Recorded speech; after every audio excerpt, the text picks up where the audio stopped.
క్షమని ప్రభువైన యేసు నామమున ఈ ప్రార్థన అడుగుచున్నాము తండ్రి. Amen amen. హల్లెలూయా. కూర్చుందాం, దేవుని వాక్యాన్ని విందాం. గలిలయ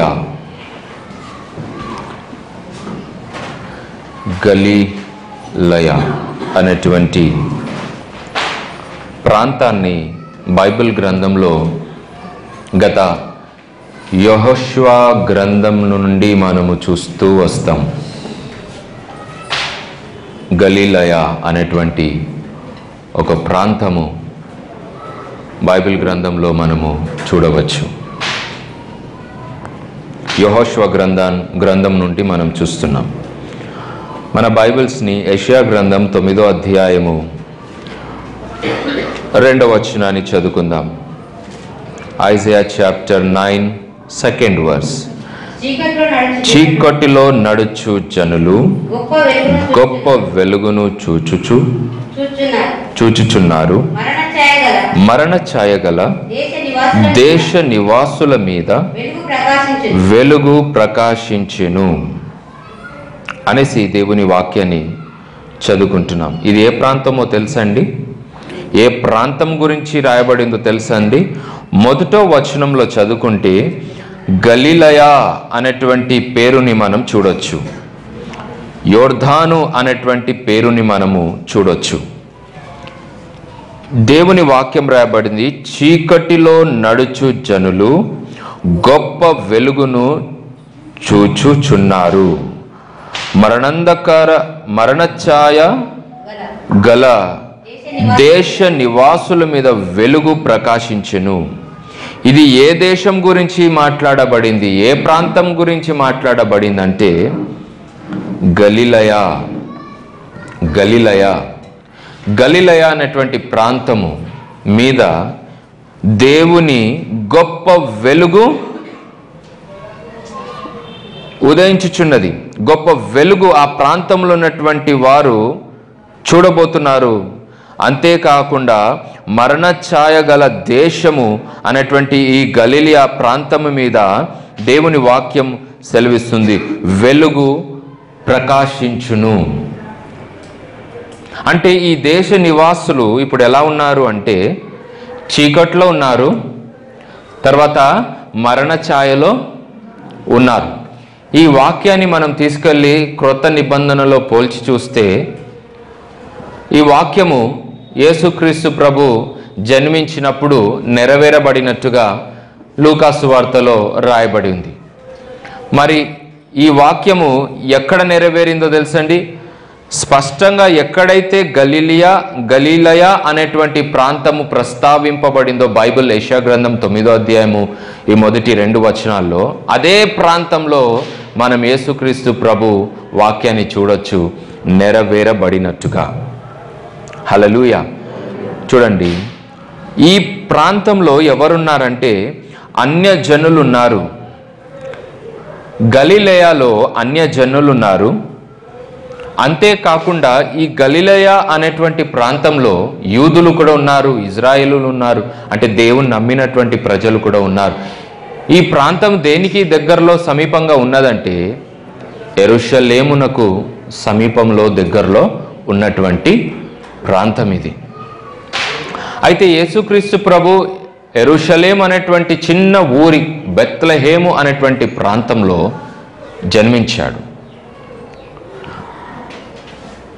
ఆయన బెత్లెహేము అనేటువంటి ప్రాంతంలో జన్మించాడు. కానీ ఈ గలిలయ అనేటువంటి ప్రాంతాన్ని సెంటర్గా ఉంచుకున్నాడు. ఈ గలిలయ అనేటువంటి ప్రాంతాన్ని గొప్పగా వాడుకున్నాడు. ఆ యొక్క దేశ ప్రజల మధ్య దేవుడు ఎన్నో గొప్ప గొప్ప కార్యాలను కూడా చేసినట్టుగా బైబిల్ చెప్తున్నటువంటి వాక్యములు. ఆ విషయాలని ఈరోజు మనం చక్కగా ధ్యానిద్దాం. అన్య ప్రజలున్నారు, దేవుని ప్రజలు కూడా ఉన్నారు. గలిలయ అనేటువంటి ప్రాంతము ఒక అన్యుల ప్రదేశంగా చూస్తున్నాం. యెహోషువ ఎప్పుడైతే దేవుని ప్రజలని పాలు తేనెలు ప్రవేశించేటువంటి దేశానికి నడిపించాడో అక్కడ దేవుని ప్రజలను అన్యులను కలిసి జీవించినట్టుగా పాత నిబంధనలు ఉన్నది. వారి తరంలో అలా వస్తూ వస్తూ క్రొత్త నిబంధనలో వరకు వచ్చేసరికి కూడా మనం చూస్తే అన్నిలో దేవుని ప్రజలు కలిసి ఉన్నటువంటి ప్రాంతముగా చూస్తున్నాం. అయితే ఈ ప్రాంతాన్ని దేవుడు మహిమగల ప్రాంతముగా మార్చేశాడు. యేసు ప్రభు వచ్చినందుకు ఈ యొక్క అన్య ప్రదేశంకి చెందినటువంటి ప్రాంతాన్ని దేవుడు ఎలా మార్చేశాడంటే, యేసుక్రీస్తు ప్రభు వచ్చినందుకు మహిమగల ప్రాంతముగా మార్చేశాడు. గలిలయ అనేటువంటి పేరుకు అర్థం entrance of a church. Entrance of a church. సంఘానికి ఇది ఒక ద్వారము. సంఘానికి ద్వారం. అయితే ఈ గలిలయ ప్రాంతం గురించి నేను చెప్తూ వెళ్తాను, జాగ్రత్తగా వినండి. ఈ గలిలయ అనేటువంటి ప్రాంతంలో అన్యులున్నారు. అంతేకాకుండా ఈ ప్రజలు చీకట్లో నడుస్తున్నారు. ఆ ప్రాంతంలో ఉన్నటువంటి వారు మరణఛాయలో బ్రతుకుతున్నారు.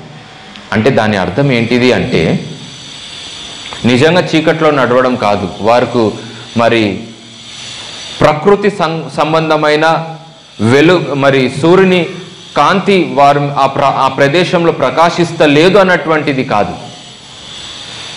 చీకట్లు నడుస్తున్నారు, మరణ ఛాయలో ఉన్నారు అంటే వారి జీవితంలో పరిశుద్ధత లేదు, రక్షణ లేదు, పాప క్షమాపణ లేదు, బాధల్లో ఉన్నారు, వ్యాధులతో ఉన్నారు, కష్టాలతో ఉన్నారు, సాతాన్ చేత అపవాది చేత పీడింపబడుతున్నారు. ఇలాంటి దానికి అర్థంలో దేవుని వాక్యం చెప్తుంది, చీకట్లో నడుస్తున్నారు, మరణ ఛాయలో బ్రతుకుతున్నారు ఈ అన్య ప్రదేశంలో ఈ అన్యులైనటువంటి వారు. గనుక ఈ గలిలయ అనేటువంటి ప్రాంతంలో యేసు ప్రభు అడుగు పెట్టినట్టుగా బైబిల్లో మనం చూస్తున్నాం. గలిలయ అనేటువంటి ప్రాంతము యేసుక్రీస్తు టైంలో, యేసు ప్రభు సమయంలో అది ఎలా పిలువబడింది, ఎక్కడ ఉంది అంటే, యాన్సియన్ డేస్లో ప్యాలెస్టైన్లో ఉన్నటువంటి ప్రాంతంగా చూస్తున్నాం. అయితే నార్దర్న్ ఇజ్రాయెల్లో మోడ్రన్ డేస్లో మరి ఈ కాలంలో మనం అది ఎక్కడుందని చూస్తే నార్దర్న్ ఇజ్రాయెల్ దేశంలో ఉన్నటువంటి ప్రాంతము ఈ గలిలయ అనేటువంటి ప్రాంతం. అయితే యేసుక్రీస్తు ప్రభు అనేక సార్లు ఈ ప్రాంతానికి వచ్చాడు. యోర్దాను నుండి వచ్చాడు, యెరూషలేంకి వెళ్ళాడు, అక్కడి నుండి వచ్చినట్టుగా మనం చూస్తున్నాం. అయితే గమనించండి, యెరూషలేము నుండి ఈ గలిలయకు డిస్టెన్స్ ఎంత ఉందంటే సుమారుగా 126 కిలోమీటర్లు, 126 కిలోమీటర్స్ యెరూషలేముకు గలిలయకు ఉన్నటువంటి డిస్టెన్స్. అయితే యేసుక్రీస్తు ప్రభు ఆ ప్రాంతం నుండి ఈ ప్రాంతం నుండి తిరిగేవాడు కదా, మరి నడుచుకుంటూ వెళ్ళేవారు. యెరూషలేం నుండి గలిలయకు రావాలంటే సుమారుగా 4 రోజులు పట్టేది. అంటే ఒక్కో రోజులో 31 లేదా 32 కిలోమీటర్లు నడవాల్సినటువంటి పరిస్థితి. ఒక రోజులో 31 లేదా 32 కిలోమీటర్లు నడిస్తే 4 రోజులు పడుతుంది యెరూషలేము నుండి గలిలయకు రావడానికి. అయితే గమనించాల్సినటువంటి విషయం ఏంటిదంటే, when Isaiah and Matthew were written, Galilee had a large Jew population. The major of the people were of the Gentiles. మత్తయి సువార్తలో ఈ ప్రాంతం గురించి రాయబడినప్పుడు, యెషయా ప్రవక్త కూడా ఈ ప్రాంతం గురించి రాసినప్పుడు, యూదులు ఉన్నారు, అన్యులు కూడా ఉన్నారు, కానీ మెజారిటీ ఎవరిదుందో తెలుసా అండి? అన్యులదే మెజారిటీ ఎక్కువగా ఉన్నట్టుగా ఈ ప్రాంతంలో మనం చూస్తున్నాం. ఈ ప్రాంతంని హీబ్రూలో ఎలా పిలువబడుతుందంటే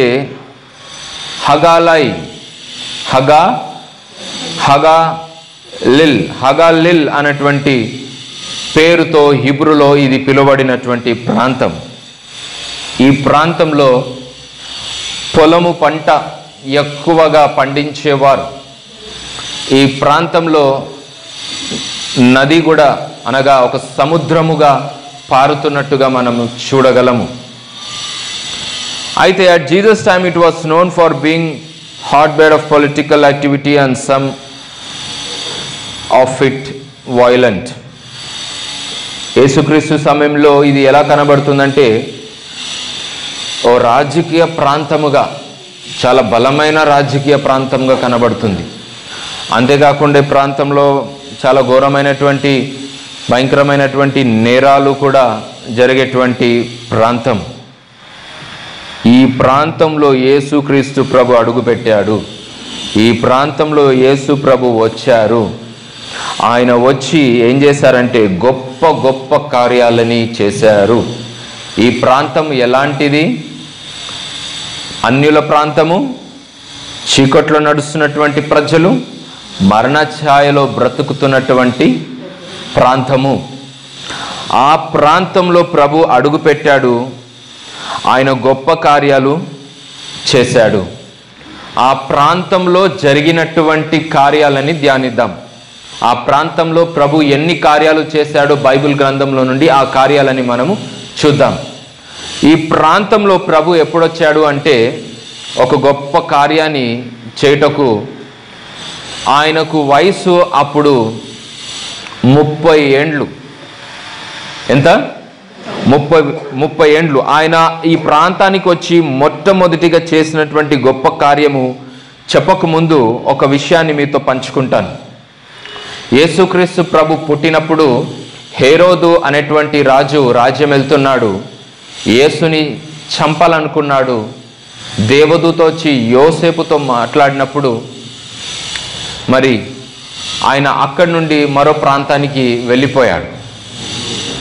మరలా దేవదూత వచ్చి దర్శించి, నీవు ఇప్పుడు ఆ బెత్లెహేము యెరూషలేము అనేటువంటి ప్రాంతానికి వెళ్ళవచ్చు, ఎందుకంటే యేసుని చంపాలి అని కోరుకున్నటువంటి వారు లేరు, చనిపోయారు.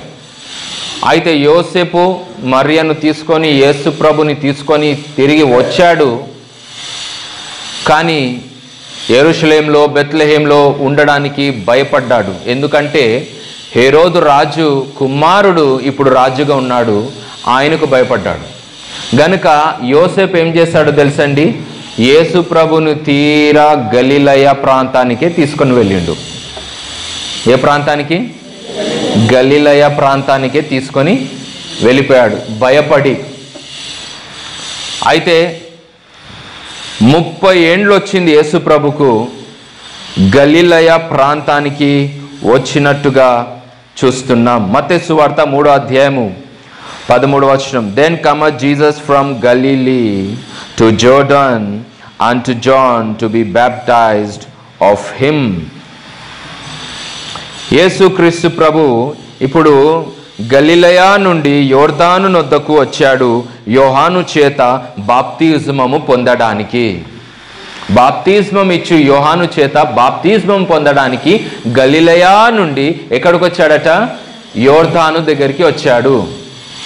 The distance between Galilee and Jordan is about 245 kilometers. 245 కిలోమీటర్లు. దేనికి? గలిలయాకు యోర్దానుకు ఉన్నటువంటి డిస్టెన్స్ 245 కిలోమీటర్లు. ఇప్పుడు ప్రభు ఎలా వచ్చాడు ఈ ప్రాంతానికి? మనకు ఉన్నటువంటి వాహనాలు లేదు, నడుచుకుంటే రావాలి. అలాగే వచ్చాడు ఆయన. ఇప్పుడు ఎన్ని రోజులు పట్టి ఉండాలి? ఎంత ప్రయాణం ఆయన చేసి ఉండాలి? 245 కిలోమీటర్లు అంటే ఆలోచించండి, ఎంత దూరం నడిచి ఉండాలి, ఎంత అవస్థపడి ఉండాలి, ఎన్ని రోజులు పట్టి ఉండాలి. దేనికోసం వచ్చాడు పోనీ చెప్పండి? బాప్తిస్మము పొందడానికి. యేసుప్రభుకు బాప్తిస్మం పొందే అవసరత ఉందా? లేదు. కానీ బాప్తిస్మము ఆయన పొందాలి. ఎందుకో తెలుసండి? మనకు మార్దికరంగా ఆయన జీవించాలి, మనకు మార్దిని ఒక ఎగ్జాంపులరీ లైఫ్ చూపించాలి. కాబట్టి ఆయన బాప్తిస్మం పొందాడు. చెప్పడము గొప్ప విషయం కాదు, చేసి చూపించడము గొప్ప విషయం. మొన్న మా ఇంటికి ఒక అతను వచ్చాడు, ఆరోగ్యం విషయము కొన్ని విషయాలు మాట్లాడుతూ ఉన్నాడు. ఇలా వాడాలి, అలా ఉండాలి, ఇది చేయాలి, అలా చేయాలని చెప్తున్నాడు. చెప్తూ ఏమన్నాడంటే, నేను చెప్తాను కానీ స్వయంగా నేనే పాటించలేను అంటున్నాడు. కానీ యేసుప్రభు అలాంటి వారు కాదు.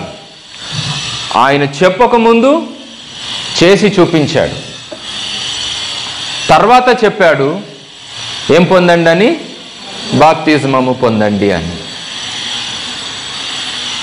గాంధీజీ దగ్గరికి ఒక తల్లి తన బిడ్డను తీసుకొచ్చి, గాంధీ గారు నా బిడ్డ ఎప్పుడు చూసినా తీపి షుగర్ బాగా తింటుంది, తినొద్దని చెప్పండి, మీ మాట వింటుంది అంటే గాంధీ గారు ఏమన్నారో తెలుసండి?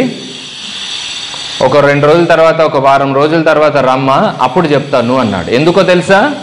ఫస్ట్ నేను షుగర్ తినడము, స్వీట్ తినడము మానేయాలి, తర్వాత ఇతరులకు నేను చెప్పగలుగుతాను. అప్పుడు నా మాటలో ఏముంటుంది? ప్రభావితం ఉంటుంది. అప్పుడు ఇతరులు నా మాటని వినగలరు.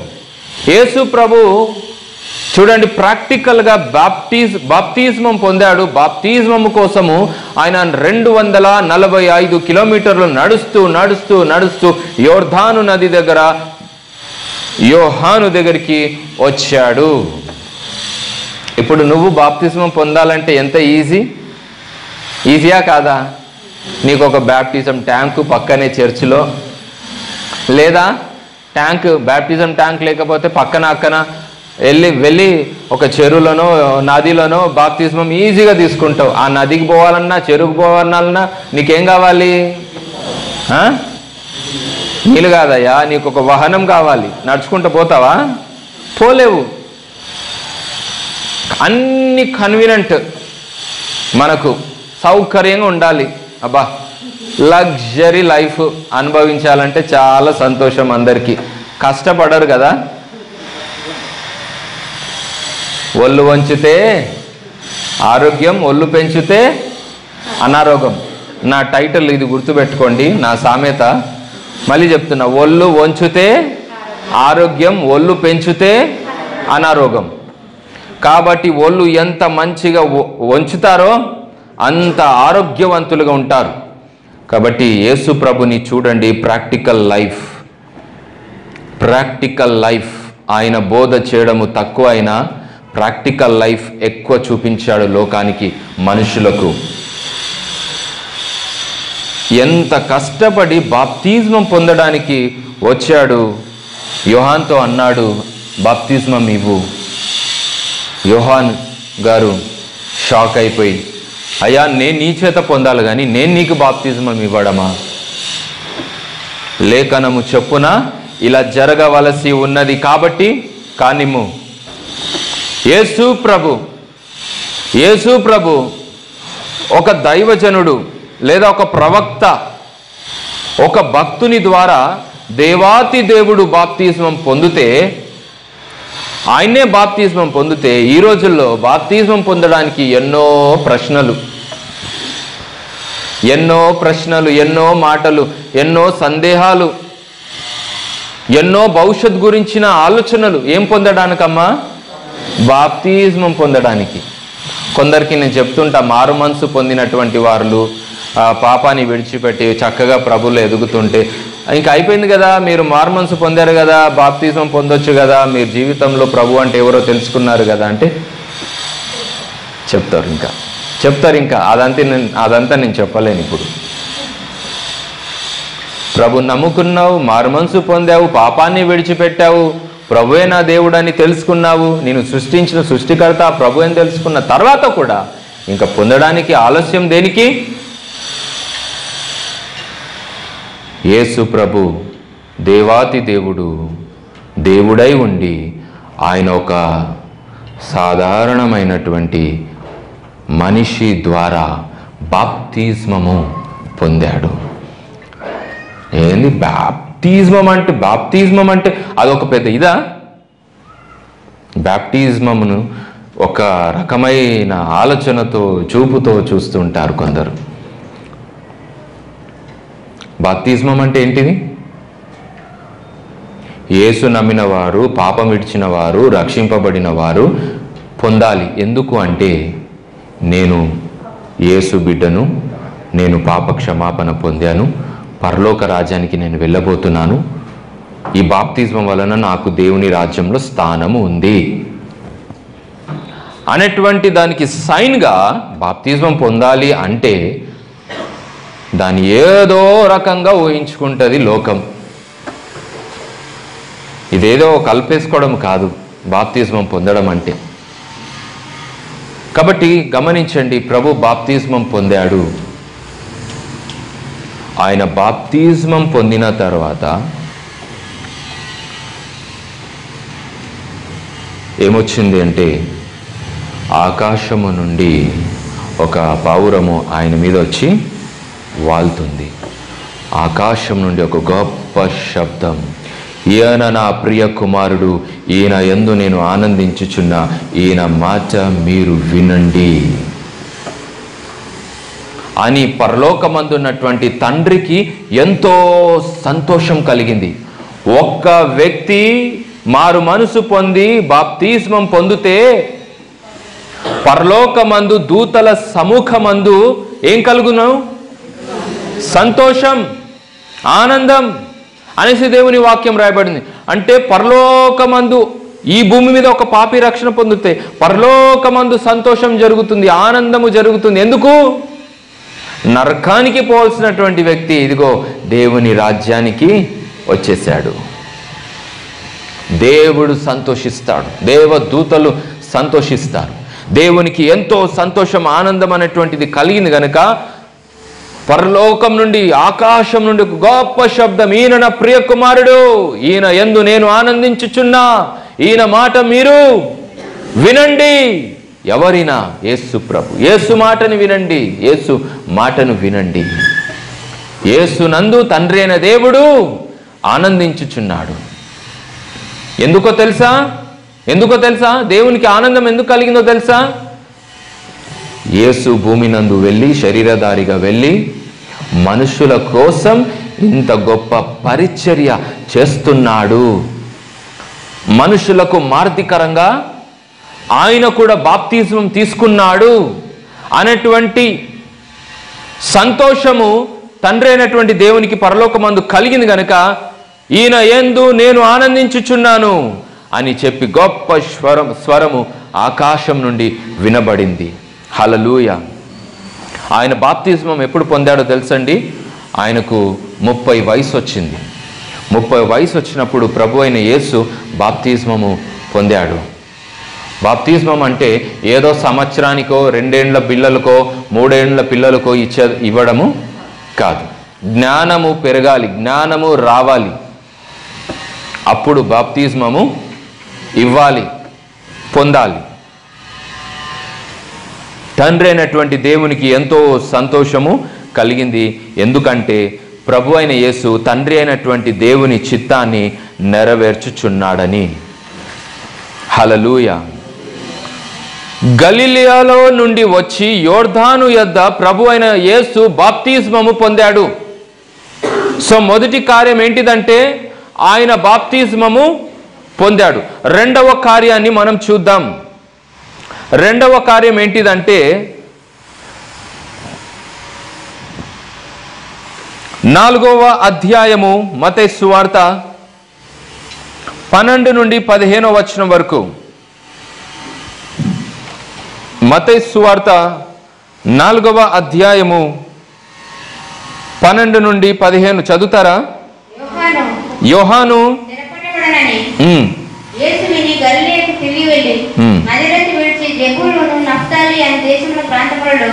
సముద్ర తీరమందరి కపెర్నహూమునకు వచ్చి కాపురముండెను. జెబూలూను దేశమును, నఫ్తాలి దేశమును, యోర్దానునకు ఆవరణున్న సముద్ర తీరమున అన్యజనులు నివసించు గలిలయలో చీకటిలో కూర్చుండిన ప్రజలను గొప్ప వెలుగు చూచిరి. మరణ ప్రదేశములోను, మరణ ఛాయలోను కూర్చుండి ఉన్న వారికి వెలుగు ఉదయించెను అని ప్రవక్త అయిన యెషయా ద్వారా పలుకబడినది నెరవేరినట్లు ఇలాగ జరిగింది. అప్పటి నుండి యేసు పరలోక రాజ్యము సమీపించి ఉన్నది. ఆమేన్. మత్తయి సువార్త 4:12 నుండి చదువుకున్నటువంటి దేవుని వాక్యాన్ని మనం చూస్తున్నాం. ఎప్పుడైతే యోహాను చెరపట్టబడ్డాడని, ఆయన చెరలో వేసేసారని, లేదా చెరసాలలో ఆయనని బంధించారని యేసు ప్రభు విన్నాడో, ఆయన హీ డిపార్టెడ్ ఇంటూ గలిలీ. ఈ వార్తను విన్నటువంటి యేసు ప్రభు ఎక్కడికి వెళ్ళిపోయాడంట? గలిలయలో అడుగు పెట్టాడు లేదా ప్రవేశించాడు. గలిలయలో వెళ్ళిన తర్వాత దేవుని వాక్యం చెప్తుంది 14వ వచనంలో, that it might be fulfilled which was spoken by Isaiah the prophet, saying, the land of Zebulun and the land of Naphtali, by the way of the sea beyond Jordan, Galilee of the Gentiles, the people which sat in darkness saw great light, and to them which sat in the region and shadow of death, light is sprung up. యెషయా అనేటువంటి ప్రవక్త పలికినటువంటి ప్రవచనార్థమైనటువంటి మాట నెరవేరునట్లు దేవుడు ప్రభు ఇక్కడ గలిలయలో అడుగుపెట్టాడు, ప్రవేశించాడు. అయితే ఆ గలిలయలో వెళ్ళిన తర్వాత ఆయన చేసినటువంటి కార్యం ఏంటిదంటే, చీకట్లో ఉన్న వారిపై దేవుని వెలుగు, గొప్ప వెలుగు ప్రకాశించింది. మరణ ఛాయలో ఉన్నటువంటి వారి మీద వెలుగు ఉదయించింది. మరణ ప్రాంతంలో ఉన్నటువంటి వారి మీద వెలుగు ప్రకాశించింది, వెలుగు ఉదయించింది, నెరవేరింది. దేవుని వాక్యం యెషయా గారు ప్రవచించినటువంటి ప్రవచనార్థమైన వాక్యం. యేసు ప్రభు రెండవ కార్యం గలిలయలో దేవుడు చేసిన రెండవ కార్యం, చీకట్లో నడుచు వారి మీద వెలుగు ప్రకాశించింది, మరణ ఛాయలో ఉన్నటువంటి వారి మీద వెలుగు ఉదయించింది అని దేవుని వాక్యాన్ని మనం చూస్తున్నాం. బాప్తిజమం పొందిన తర్వాత యేసు ప్రభు గలిలయలో అడుగుపెట్టాడు. హల్లెలూయా. కానీ ఈ కార్యము ఎప్పుడు ప్రారంభించాడో తెలుసండి? బాప్తిజమం పొందిన తర్వాత వెంటనే ఆయన 40 రోజులు 40 రాత్రులు ఉపవాస ప్రార్థనలు చేశాడు. ఒక అరణ్యంలో వెళ్ళిపోయాడండి ప్రభు. అరణ్యంలో వెళ్ళిపోయి రేయింపగలు ఉపవాస ప్రార్థన చేస్తున్నాడు. ఒక్క చుక్క నీళ్ళు కూడా తాగకుండా. చూడండి, ఆయన ఉపవాసం ముగించుకున్నాడు. ఉపవాసం ముగించుకున్న తర్వాత ఇక్కడ వచ్చాడు, గలిలయ ప్రాంతానికి వచ్చి చూశాడు ప్రజలని. చీకట్లో ఉన్నారు, మరణ ఛాయలో ఉన్నారు ప్రజలందరూ. ఆ అన్యులని దేవుడు వెలిగించాడు. దేవుని వాక్యం ఉంది కదా, యోహాను సువార్త 8:12 వచనంలో, మరి ఈ లోకంలో ప్రభు ఎలా వచ్చాడు? వెలుగుగా వచ్చాడు. అయితే నేను ఈ లోకానికి వెలుగు, నన్ను వెంబడించువారు చీకట్లో ఉండక జీవపు వెలుగు కలిగి ఉందురు అని ప్రభు మాట్లాడినటువంటి మాట వాక్యం. చూడండి, ఆయన వెలుగుగా వచ్చాడు. వెలుగు ఒక లక్షణం ఏంటిది? ఎక్కడైతే వెలుగు ఉంటుందో అక్కడ చీకటి ఉండదు. ఈ వెలుగు ఏం చేస్తుంది? చీకటిని వెలిగించేస్తుంది. ఇంకంతే. యేసు ప్రభు వెలుగుగా వచ్చాడు. ఆయనలో ఉన్నటువంటి వెలుగు చీకట్లో ఉన్నటువంటి ప్రజల్లో ప్రవేశించింది. ఆ మరణ ఛాయలో ఉన్నటువంటి వారిని వెలిగించింది దేవుని వెలుగు. చీకట్లో నడిచేటువంటి వారి జీవితాలను వెలిగించింది ప్రభు ఒక వెలుగు. అంటే వారి జీవితాల్లో మార్పు వచ్చేసింది, స్వస్థత వచ్చింది, రక్షణ వచ్చింది, విడుదల వచ్చింది, పాప క్షమాపణ కలిగింది. ప్రభు అంటే ఎవరో తెలుసుకోగలిగారు. రక్షింపబడినటువంటి ప్రజలుగా ఆ అన్యులు ఆశీర్వదింపబడ్డారు. ప్రభు అంటే ఎవరో తెలియనటువంటి వారులకు ప్రభు అంటే ఎవరో తెలిసిపోయింది. ఇప్పుడు రక్షకుడు అంటే ఎవరో తెలియనటువంటి ప్రజలకు రక్షకుడు అంటే ఎవరో తెలిసిపోయింది. సత్యం అంటే ఏంటో తెలియనటువంటి ప్రజలకు ఇప్పుడు సత్యం అంటే ఏంటో తెలిసిపోయింది. యెషయా ప్రవచనము నెరవేరింది. ఆ ప్రవచనము చెప్పున దేవుడు తన వాగ్దానము నెరవేర్చుకున్నాడు. కాబట్టి దేవుని వాక్యాన్ని మనం చూస్తూ వెళ్తే అక్కడ 4వ వచనంలో మనం చూస్తున్నాం. 4వ అధ్యాయము మరి 17వ వచనంలో, Jesus preached the gospel unto the Galilee people. గలిలయలో ఉన్నటువంటి ఆ ప్రజలకు ప్రభు అయిన యేసు సువార్త ప్రకటించాడు. చెప్పండి, సువార్తను ప్రకటించాడు అన్నటువంటి విషయాన్ని మనం చూస్తున్నాం. దేవుని రాజ్యము సమీపించింది. మీరు మారు మనసు పొంది ఈ సువార్తను నమ్మండి. చూడండి, మార్కు సువార్త 1వ అధ్యాయం 15వ వచనాన్ని చదవండి. మార్కు సువార్త 1వ అధ్యాయము 15వ వచనం. Repent for the kingdom of heaven is at hand. మీరు మారు మనసు పొంది ఈ సువార్తను నమ్మండి, దేవుని రాజ్యము సమీపించి ఉన్నది. మీరు మారు మనసు పొందండి, దేవుని రాజ్యము సమీపించింది. ఈ సువార్తను మీరు నమ్మండి, మీరు రక్షింపబడండి. తీయలేదా మార్కు సువార్త 1వ అధ్యాయం 15వ వచనము? కాలము సంపూర్ణమై ఉన్నది, దేవుని రాజ్యము సమీపించి ఉన్నది. మారు మనసు పొందండి, ఈ సువార్తని నమ్మండి. కాలము సంపూర్ణమై ఉన్నది అంటే దాని అర్థం ఏంటిది? The time is at hand, the time is fulfilled. కాలము సంపూర్ణమై ఉన్నది. దేనికి సంపూర్ణమై ఉన్నదంట? దేవుని రాజ్యము సమీపంగా రావడానికి, మీకు సమీపంగా రావడానికి. ఇప్పుడు మన దగ్గర ఏముందండి? దేవుని రాజ్యం ఉంది. దేవుని రాజ్యం మన దగ్గరకు వచ్చింది కాబట్టి మనం ఆ దేవుని రాజ్యాన్ని అనుభవిస్తున్నాం. ఒకరోజు ఫిజికల్గా అద్భుతంగా మరి దేవుని రాజ్యంలో వెళ్ళిపోతాం. మహిమ గల దేహముతో దేవుని రాజ్యంలో ఉంటాం, ఈ దేహంతో కాదు. హల్లెలూయా. కాబట్టి గమనించండి, కాబట్టి కాలము సంపూర్ణమైంది అంటే దేనికి సంపూర్ణమైందంటే దేవుని రాజ్యము దగ్గరికి వచ్చేసింది. ఈ లోకంలో ఉన్నటువంటి ప్రజలందరి దగ్గరికి వచ్చింది. ఎలా వచ్చింది? యేసు రూపంలో వచ్చింది. యేసు ప్రతి దగ్గరకు వచ్చాడా? ప్రతి పాపి దగ్గరకు వచ్చాడా? ప్రతి వ్యక్తి దగ్గరకు వచ్చి ప్రతి హృదయాన్ని తట్టుచున్నాడు. అమ్మా ఇదిగో బయట నిలబడి నేను హృదయం అనే తలుపుని తట్టుచున్నాను.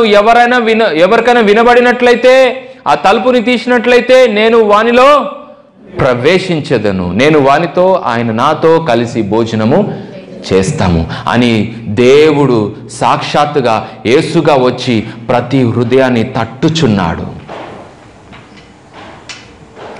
మనం కూడా డోర్స్ ఎప్పుడు ఓపెన్ చేస్తాము? కాలింగ్ బెల్ కొడతారు లేదా డోర్ కొడతారు. మనకు అవసరమైన వారంటే టక్కని ఓపెన్ చేసేస్తాం. అబ్బా వచ్చిండ్రా వాడు, ఎందుకు తెరవాలని నిద్రపోయినట్టుగా యాక్టింగ్ చేస్తుంటాం.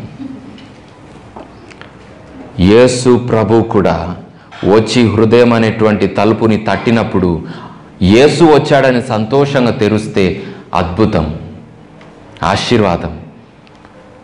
యేసు వచ్చాడని తలుపుని తెరవలేదా? అది అద్భుతం కాదు, అది ఆశీర్వాదము కానే కాదు. కాలము సంపూర్ణమైందంటే యేసు ప్రభు తన రాజ్యాన్ని ఈ లోకానికి తీసుకొని వచ్చాడు. రెండోది, మారు మనసు పొందండి. కాలము సంపూర్ణమైందంటే నీ జీవితాన్ని మార్చుకునే సమయము వచ్చేసింది. ఇంకెప్పుడు మార్చుకుంటావు అని అర్థం. ఇంకెప్పుడు పాపాన్ని విడుస్తావు అని అర్థం. ఇంకెప్పుడు బాప్తిజమము పొందుతావు అని అర్థం. ఇంకెప్పుడు పరిశుద్ధమైన జీవితాన్ని జీవిస్తావు అని అర్థం. ఇంకెప్పుడు లోకాన్ని విడిచిపెడతావు అని అర్థం. కాలము సంపూర్ణమైందమ్మా, అయ్యా కాలము సంపూర్ణమైంది, ఇంకెప్పుడు రక్షింపబడతావు, ఇంకెప్పుడు మారు మనసు పొందుతావు, ఇంకెప్పుడు లోకాన్ని విడిచిపెడతావు, ఇంకా లోకము, ఇంకా పాపము, ఇంకా దాని విషయంలోనే పరిగెత్తుతూ ఉంటే రక్షణ పొందేది ఎప్పుడు? మారు మనసు పొంది రక్షణ పొందకపోతే యేసు ప్రభు వచ్చేస్తాడు, రక్షింపబడిన వారులని తీసుకొని వెళ్ళిపోతాడు. కాలము సంపూర్ణమైంది అంటే సువార్త ప్రకటింపబడింది. కాబట్టి ఈ సువార్తని నమ్మండి. సువార్త ప్రకటింపబడిందా లేదా? ప్రకటింపబడింది. యేసు ప్రభు వచ్చింది దేనికి? ఈ లోకంలో తన రాజ్య సువార్త చేయడానికి, నిత్య జీవాన్ని ప్రకటించడానికి, పరలోక రాజ్యము ప్రజలకు చూపించడానికి. కాబట్టి ఆయన సువార్త ప్రకటించాడు. హల్లెలూయా. కాబట్టి గలీలయలో దేవుడు చేసినటువంటి మరో కార్యం ఏంటిదంటే, గలీలయలో దేవుడు చేసినటువంటి సువార్త ప్రకటించాడు. కాబట్టి సువార్త నమ్మి విని నమ్మేవారు, రక్షింపబడేవారు ధన్యులు. హల్లెలూయా. మరో కార్యాన్ని మనం చూద్దాం. ప్రభు గలిలయలో ఏం చేశాడంటే, మత్తయి సువార్త 14వ అధ్యాయము 23 నుంచి 33వ వచనం వరకు చదువుకుంటే, ఆయన సముద్రము మీద నడిచాడు. మనందరికి తెలుసు కదా, ప్రభు సముద్రము నీటి మీద నడిచాడు అని. ఆ సముద్రం ఏదో తెలుసండి, ఆ సముద్రము కూడా గలిలయ సముద్రము. నీటి మీద నడిచాడు, సముద్రం మీద నడిచాడు. కొంతమంది రీసెర్చ్ చేసి ఏమన్నారో తెలుసండి, సముద్రం మీద యేసు నడవడం అంటే ఆ సముద్రం మీద ఆ యొక్క ఐస్బర్గ్ లాగా ఉంది కాబట్టి యేసు ప్రభు దాని మీద నడవగలిగిండు. ఇది సైతాను చెప్పేటువంటి మాటలు. ఎంత క్లియర్గా బైబిల్లో దేవుని వాక్యాలు ఉంది. యేసు ప్రభు సముద్రం మీద నడిచాడు. పేతురు కూడా నడవాలని ఇష్టపడితే నడు అన్నాడు, పేతురు కూడా నడిచాడు. ఎప్పుడైతే పేతురు గాలి తుఫాను వైపు చూశాడో ఆయన మునుగసాగెను. మరి ఐస్బర్గ్ ఏమైంది? అక్కడ లేదా, ఇప్పుడు కరిగిపోయిందా? మరి కింద బ్యాలెన్స్ ఏం లేనందుకే కదా ఇప్పుడు పేతురు మునిగిపోతున్నాడు. గాలి తుఫాను వైపు చూసి భయపడ్డాడు, మునిగిపోతున్నాడు. ప్రభువా అని కేక వేశాడు. ప్రభు చేయిని చాపి పేతుర్ని పట్టుకొని పైకి లేపి ఆ దోణిలో కూర్చోబెట్టుకున్నాడు. యేసు ప్రభు గలిలయ అనేటువంటి సముద్రం మీద నడిచాడు. హల్లెలూయా. గలిలయ ప్రాంతంలో ఉన్నటువంటి ప్రజలకు చూపుతున్నాడు తన మహిమ. గలిలయ ప్రాంతంలో ఉన్నటువంటి ప్రజలకు దేవుడు తన మహిమను చూపుచున్నాడు అనేటువంటి విషయాన్ని అర్థం చేసుకోవాలి. మరో కార్యం దేవుడు ఏం చేశాడు అంటే 18 నుండి 21వ వచనం వరకు మత్తయి సువార్త 4వ అధ్యాయం. He chose his disciples Peter, Andrew, James and John. గలిలయ ప్రాంతంలో ఆయన ఫస్ట్ గలిలయ నుండి వచ్చి యోర్దాన్ దగ్గర ఏం పొందాడు? బాప్తిస్మము పొందాడు. ఉపవాసము ముగించుకున్నాడు. తర్వాత చెప్పండి,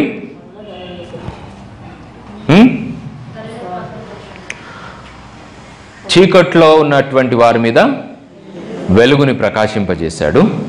మరణ ఛాయలో ఉన్నటువంటి ప్రజల మీద వెలుగుని ఉదయింపజేశాడు. సువార్తను ప్రకటించాడు. నీటి మీద, సముద్రం నీటి మీద నడిచాడు. తర్వాత వెంటనే శిష్యులని ఏర్పాటు చేసుకున్నాడు. అక్కడ సీమోను, ఆంద్రయ, జాలర్లు ఉన్నారు. గలిలయ సముద్రం దగ్గర చేపలు పడుతూ ఆ వలలని పెట్టుకుంటూ ఉన్నారు. దేవుడు వారిని చూసి నన్ను వెంబడించు అన్నాడు. ఏమన్నాడు? నన్ను వెంబడించు, నేను మిమ్మల్ని మనుషులు పట్టే జాలర్లా చేస్తా. వెంటనే చేపలకు చెందినటువంటి ఆ నెట్ని విడిచిపెట్టి యేసు ప్రభుని వెంబడిస్తూ ఉన్నారు. ఇంకొంచెం ముందుకెళ్ళారు మరో ప్రాంతంలో, అక్కడే దగ్గరలో జేమ్స్, యోహాన్, జేమ్స్, యాకోబు, యోహాను కనబడ్డారు. నన్ను వెంబడించు అన్నాడు. వారు కూడా ఇక యేసుని వెంబడించడం ప్రారంభించారు. అలా శిష్యులని ఏర్పరచుకున్నాడు. 12 మంది శిష్యులని ప్రభు సిద్ధపరచుకున్నాడు తన కోసం. గలిలయ ప్రాంతంలో శిష్యులని దేవుడు ఏర్పాటు చేసుకోవడం జరిగింది. దాని తర్వాత మరో అద్భుతమైనటువంటి కార్యం వర్సెస్ 23-24లో మత్తయి సువార్త 4వ అధ్యాయము 23-24 వచనంలో వెళ్తే, ఆయన సమాజ మందిరంలో బోధ చేయుచుండెను, పరలోక రాజ్య సువార్తను ప్రకటించుచుండెను. ఆయన యొద్దకు తీసుకొని రాబడినటువంటి వ్యాధిగ్రస్తులకు స్వస్థత కలగజేశాడు. వ్యాధులను స్వస్థపరిచాడు. అన్ని రకమైనటువంటి వ్యాధులను స్వస్థపరిచాడు. ప్రజల మధ్యలో ఈ గొప్ప అద్భుతాలని చేశాడు.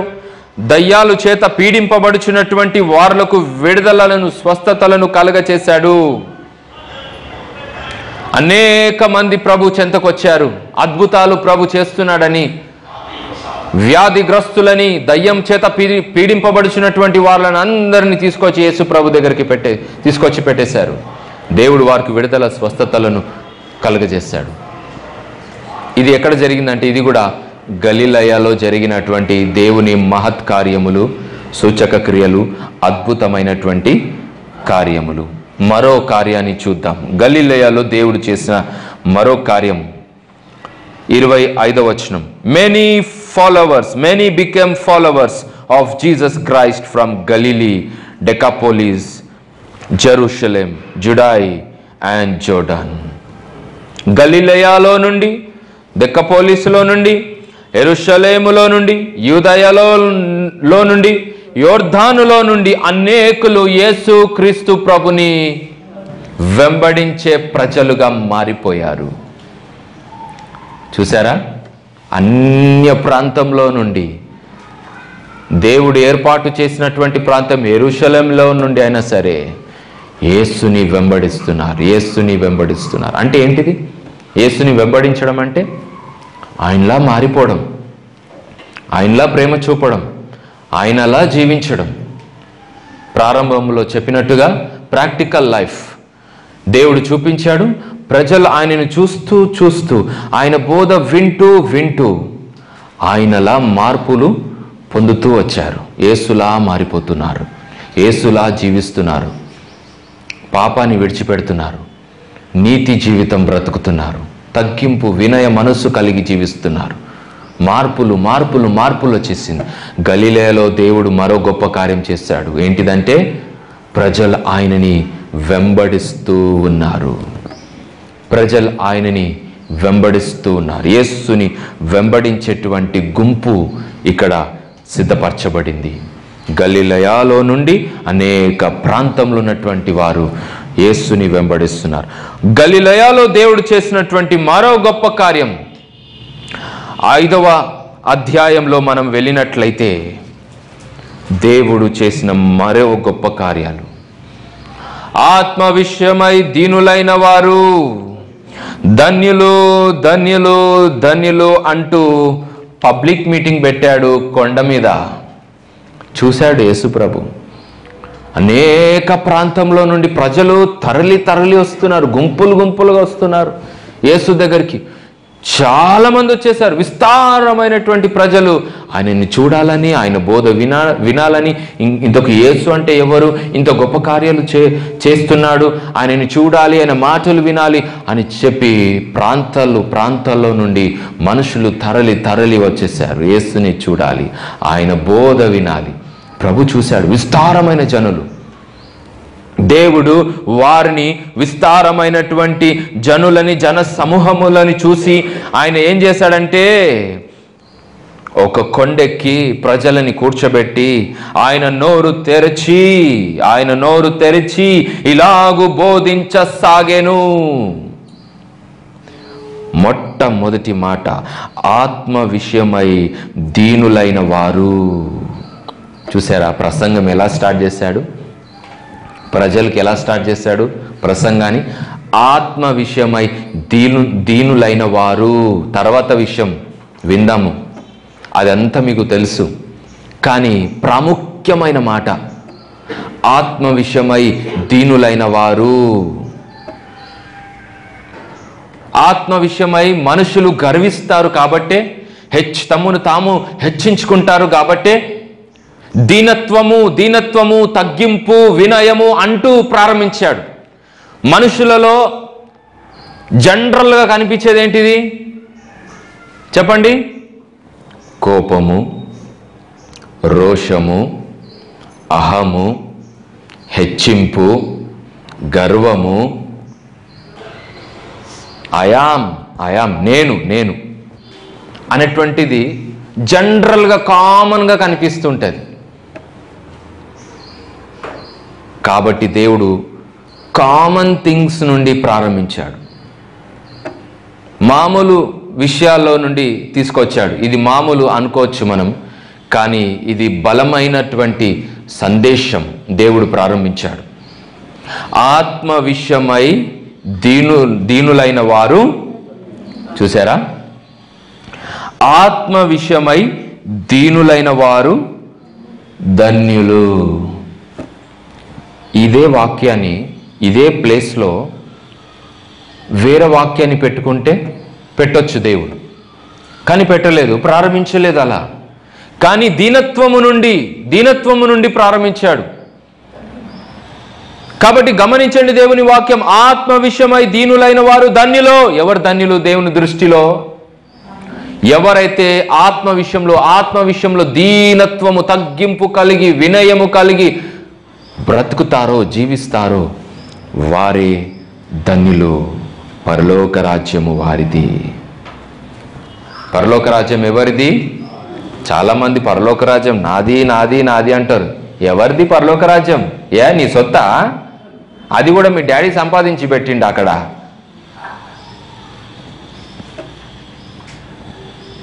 నీ సొత్తు ఎప్పుడైతుందో తెలుసా?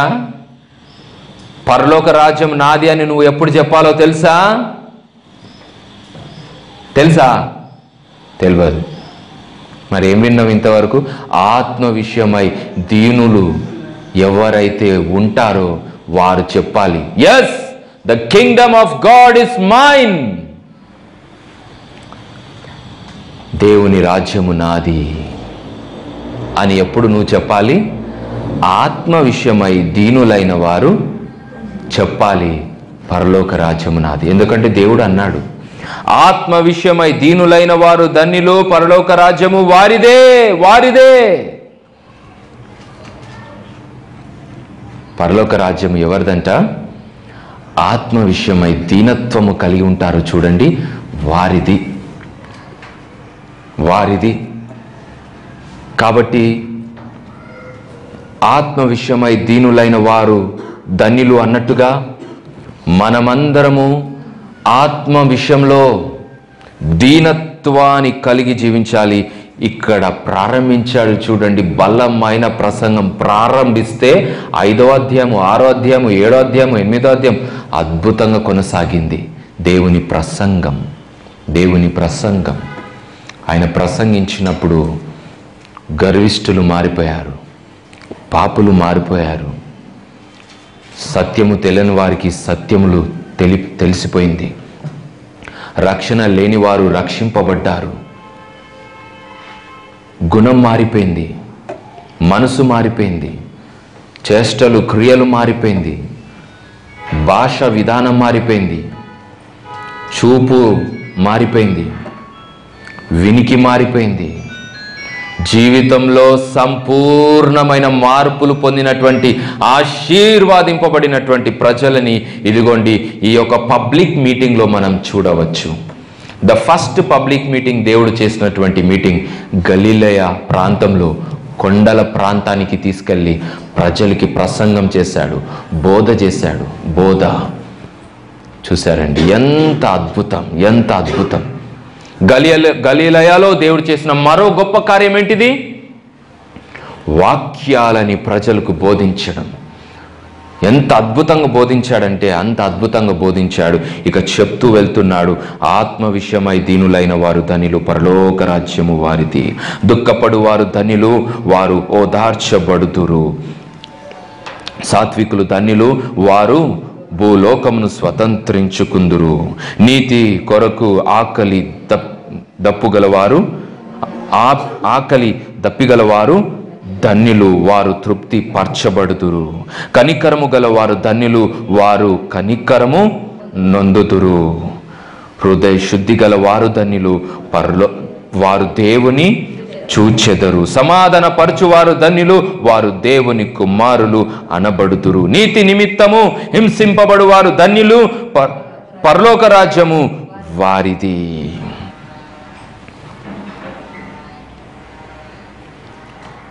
యేసు చేసినటువంటి బోధ ఎప్పుడైనా ఎక్కడైనా ఇలా బోధింపబడుట విన్నామా? యేసు తప్ప ఎవ్వరు చేయలేదు.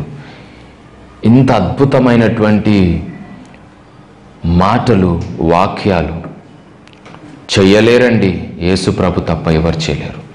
ఆ వాక్యాలను మళ్ళీ మళ్ళీ రిపీట్ చేస్తూ మనం బోధిస్తాము తప్ప యేసులా ఇన్వెన్షన్ చేసినటువంటి వర్డ్స్, క్రియేట్ చేయబడినటువంటి తన స్వయం వాక్యములు ఎవ్వరు కూడా చేయలేరు. ఇది యేసులో నుండి వచ్చినటువంటి వాక్యములు. హల్లెలూయా. పబ్లిక్ మీటింగ్ చేశాడు, బోధ చేశాడండి. మరో గొప్ప కార్యం మత్తయి సువార్త 15వ అధ్యాయం 29 నుండి 31వ వచనం వరకు చూస్తే అక్కడ దేవుడు మహిమపరచబడ్డాడు, తండ్రి అయిన దేవుడు మహిమపరచబడ్డాడని దేవుని వాక్యం సెలవిస్తుంది. God the father was glorified in Galilee. గలిలయలో తండ్రి అయిన దేవుడు మహిమ పొందాడు. దేన్ని బట్టి? చదవండి 15వ అధ్యాయము 29వ వచనం మత్తయి సువార్త.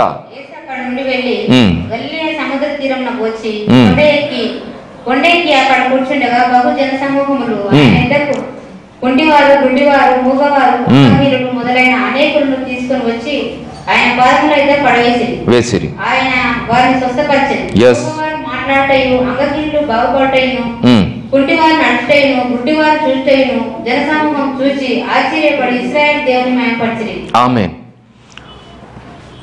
యేసుక్రీస్తు ప్రభు గలిలయలో ఉన్నటువంటి విషయము తెలుసుకున్నటువంటి ప్రజలు యేసు దగ్గరికి మనుషులని తీసుకొని వచ్చారు. ఎలాంటి వారులంట? కుంటివారు, గుడ్డివారు, మూగవారు, అంగహీనులు, ఇంకా అనేకమైనటువంటి ఇలాంటి ప్రజలని స్వస్థత వారు పొందాలని, యేసు ద్వారా బాగుపరచబడాలన్నటువంటి ఉద్దేశంతో ఈ ప్రజలందరినీ తీసుకొచ్చి యేసు ప్రభు దగ్గరికి తీసుకొచ్చి పెట్టేశారు. గుడ్డివాడు బాగైపోయాడు, మూగవాడు బాగైపోయాడు, కుంటివాడు బాగైపోయాడు, గుడ్డివాడు బాగైపోయాడు, అందరికీ స్వస్థత కలిగింది. అక్కడ దేవుని వాక్యం రాయబడింది, and they glorified the God of Israel. ఇజ్రాయేలు దేవుడైనటువంటి దేవుణ్ణి మహిమపరిచారు. మరో గొప్ప కార్యము చేశాడు ఇక్కడ. అయితే గలిలయలో దేవునికి ఏం కలిగింది? మహిమ కలిగింది. ఒక అన్య ప్రాంతంలో, అన్య ప్రదేశంలో అన్యుల ద్వారా దేవుడు మహిమపరచబడ్డాడు. ఇది మరో గొప్ప కార్యం. మరో గొప్ప కార్యాన్ని చూద్దామా? మత్తయి సువార్త 15వ అధ్యాయము 35 నుండి 38వ వచనం వరకు దేవుని వాక్యాన్ని చూస్తే అక్కడ దేవుడు ఏం చేశాడంటే 7 రొట్టెలు కొన్ని చేపలు ఆశీర్వాదిస్తే కొంత వేల సంఖ్యల మంది తిన్నారు. అక్కడ కూడా దేవుడు బోధ చేశాడు. విస్తారమైన ప్రజలు వచ్చారు. వాక్యాలను వింటూ వింటూ వింటూ 3 రోజులు గడిచిపోయింది. శిష్యులతో అన్నాడు, వీరిని నేను ఆకలితో పంపించలేను, వీరికి భోజనం పెట్టండి. భోజనం లేదు. అక్కడ ఎవరి దగ్గర కొన్ని చేపలు, రొట్టెలు ఉన్నాయి. తీసుకొచ్చి యేసు ప్రభు చేతిలో పెడితే యేసు ప్రభు ఏం చేశాడు? ఆ చేపలను, రొట్టెలను ఇలా ఎత్తుకొని తండ్రికి కృతజ్ఞతలు చెప్పి దాన్ని విరిచి శిష్యులకు ఇచ్చాడు. శిష్యులు పోయి వేల సంఖ్యల మనుషులకు పంచితే అందరూ తిని తృప్తి నొందారు. కడుపు నిండా తిన్నారు. గంపలు మిగిలిపోయింది. గలిలయలో కొదువని ఆశీర్వదించాడు. ఆహారము ప్రజలకు అందించాడు. హల్లెలూయా. గలిలయ ఎంత ధన్యత పొందింది గలిలయ. హల్లెలూయా. మరో గొప్ప కార్యం మత్తయి సువార్త 17వ అధ్యాయం 22వ వచనం. Jesus told about the struggling of cross at Galilee. చూడండి, యేసు ప్రభు శిష్యులతో అంటున్నాడు, మనుష్య కుమారుడు అనగా యేసు తను గురించి చెప్పుకుంటున్నాడు. మనుష్య కుమారుడు మనుషుల చేతికి అప్పగింపబడి బడబోచున్నాడు. వారు ఆయనని చంపుదురు. 3వ రోజున ఆయన లేచునని వారితో చెప్పెను. చాలండి. ఇప్పుడు ఇదే గలిలయలో సిలువను గురించిన దర్శనము కూడా శిష్యులకు బయలుపరుస్తున్నాడు. అంటే ఏంటిది?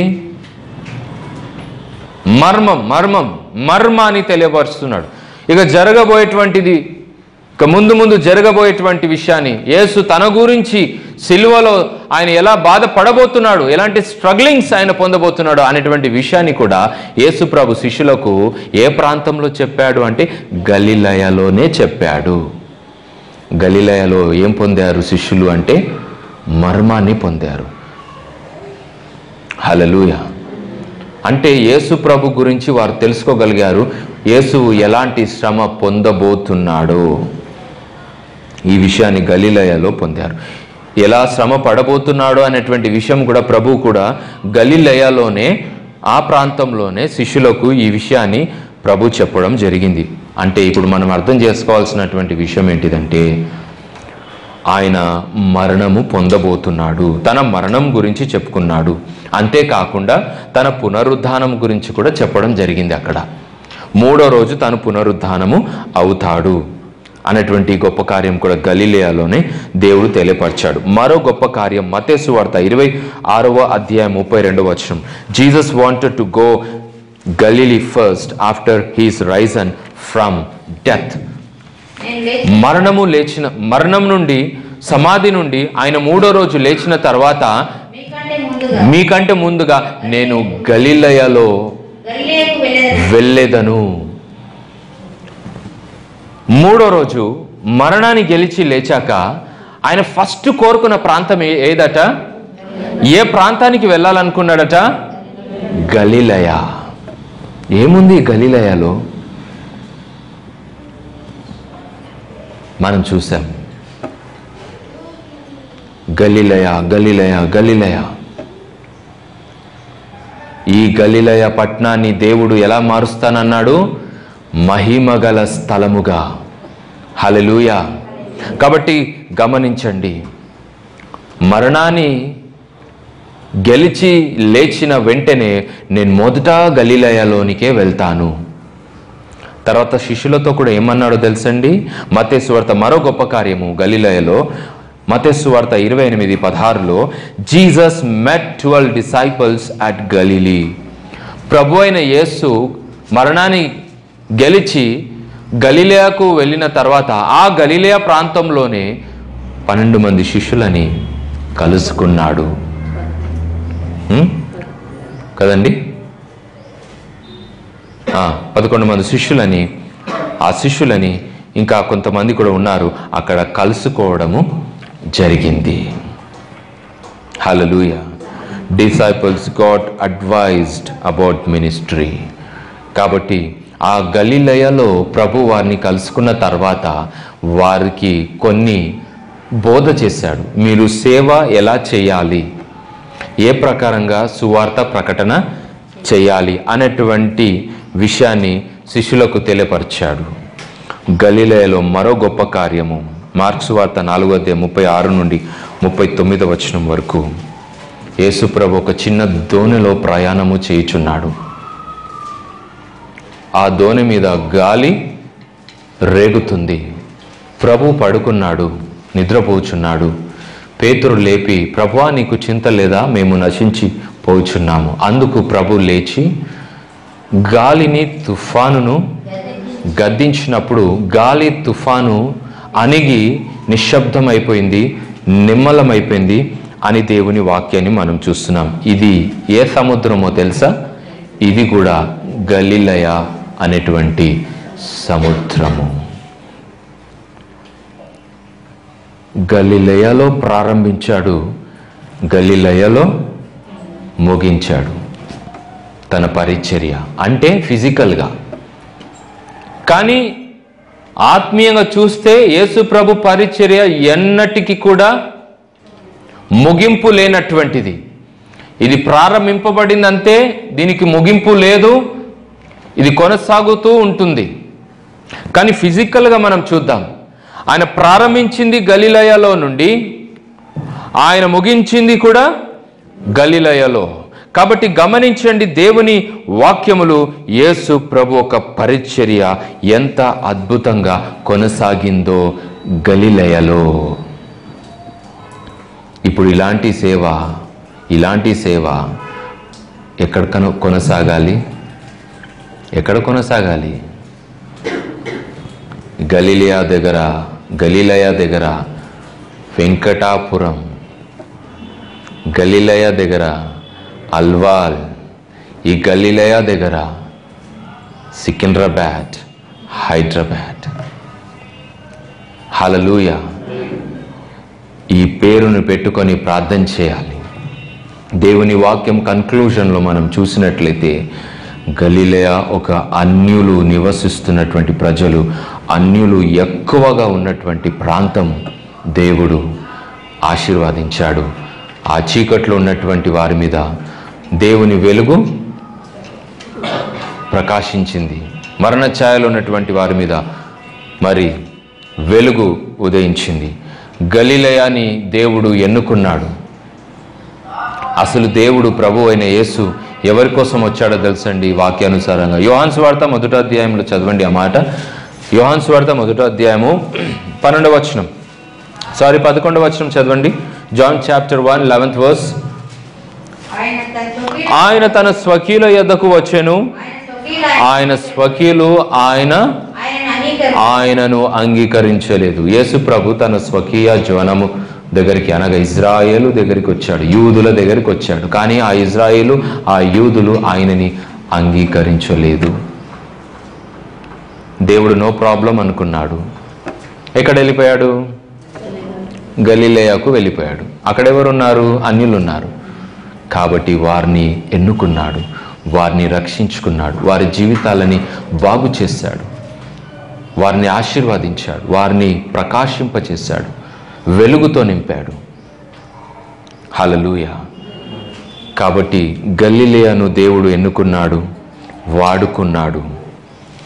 ఈరోజు నువ్వు కూడా ఒక అన్యుడుగా, అన్యురాలుగా ప్రభుని తెలుసుకున్నావు, ఎన్నుకున్నాడు దేవుడు, రక్షింపబడ్డావు. ఇప్పుడు నువ్వు ప్రభు కొరకు వాడబడాలి. హల్లెలూయా. నువ్వు ఒక గలిలయ ప్రాంతంలాగా ఊహించుకోవాలి నిన్ను నువ్వు. అలాంటి ఆత్మీయ ఆశీర్వాదాలు, అద్భుతాలని ప్రభు ద్వారా నువ్వు పొందగలగాలి. హల్లెలూయా. కాబట్టి దేవుని వాక్యము చూడండి, ఆ గలిలయ ప్రాంతాన్ని ఎన్నుకున్నాడు, అన్యుల ప్రదేశంలో అడుగుపెట్టాడు. ఎన్నో ఎన్నో ఎన్నో కార్యాలు. ఒక అన్యుడుగా, అన్యురాలుగా నువ్వు కూడా రక్షింపబడిన తర్వాత దేవుడు నీ జీవితంలో ఎన్నో కార్యాలు చేయలేదా? రక్షింపబడక ముందు, రక్షింపబడిన తర్వాత అయినా సరే దేవుడు ఎన్నో ఎన్నో కార్యాలు, అద్భుతాలు నీ జీవితంలో చేశాడు. దేవునికి కృతజ్ఞతలు చెప్పు. దేవుని కోసం నువ్వు కూడా ఇలా వాడబడాలి. గలిలయ ప్రాంతంలో ప్రజలు వాడబడినట్టుగా, దేవుని కొరకు వాడబడినట్టుగా, దేవుని కొరకు నువ్వు కూడా వాడబడగలగాలి. హల్లెలూయా. కాబట్టి దేవుడి వాక్యములు ఆశీర్వదించును గాక. ఆమేన్. హల్లెలూయా. ప్రభునామానికి స్తుతి కలుగును గాక. ప్రార్థిస్తాం. స్తోత్రం దేవా, పరిశుద్ధుడా మా యేసయ్య. ఎన్నోసార్లు బైబిల్ గ్రంథంలో గలిలయ అనేటువంటి ప్రాంతం పేరు మాకు ఎదురు కావచ్చు, కానీ అంతగా మేము ధ్యానించకపోయి ఉండొచ్చు. కానీ ఈరోజు ప్రభువా, గలిలయ ప్రాంతం గురించినటువంటి గొప్ప విషయాలు మేము తెలుసుకోగలిగినాం. ఆ చీకట్లో, మరణ ఛాయలో ఉన్నటువంటి ఆ ప్రాంతం మీద నీ వెలుగుని ప్రకాశింపచేశావు, నీ వెలుగుని ఉదయింపచేశావు, మహిమగల ప్రాంతంగా మార్చావు తండ్రి. హల్లెలూయా. స్తోత్రం, స్తోత్రం. ఇలా అన్యులైనటువంటి మా జీవితాలని వెలిగించావు. నీ వెలుగు మాపై ఉదయించింది, ఎన్నుకున్నావు, రక్షించుకున్నావు. ఇప్పుడు మేము నీ కొరకు వాడబడాలి ప్రభువా, బలంగా వాడబడాలి తండ్రి నడిపించండి. అందరిని ఇలా ఆశీర్వదించి గొప్ప కార్యాలు చూచుటకు కృప చూపిస్తారని ప్రభు అయిన యేసు నామమున ప్రార్థిస్తున్నాము తండ్రి. Amen, amen.